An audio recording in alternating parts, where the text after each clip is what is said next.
He is a cruel king.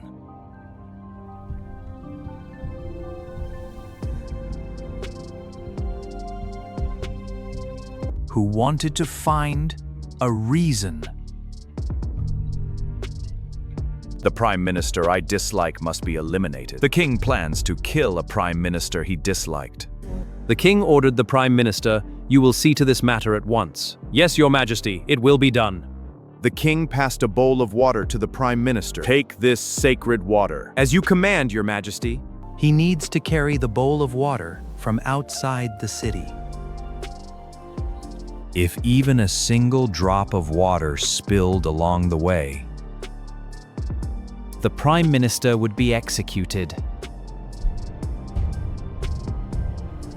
The king ordered the performers to distract him.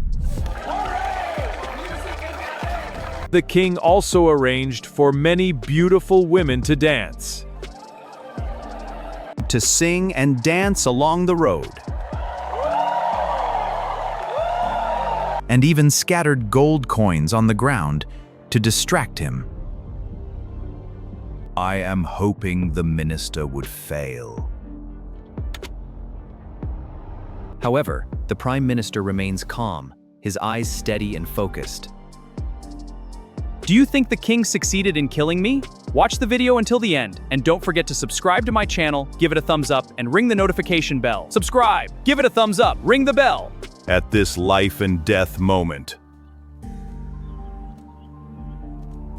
the prime minister did not let his eyes wander.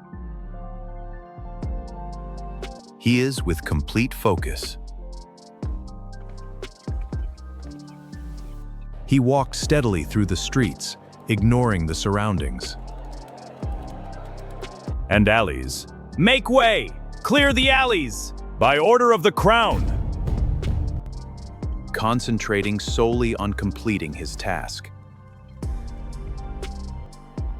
In the end, he reaches the palace gates without spilling a single drop of water. The king's scheme completely failed.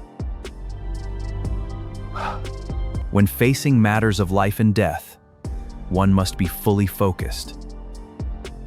面对生死攸关的大事，必须全神贯注。Can you have such determination in your walk with the Lord? Let us learn to look to God daily and fix our eyes on Him. 在与主同行的路上，你是否也能有这样的决心？让我们学习每天仰望神，将目光聚焦在他身上。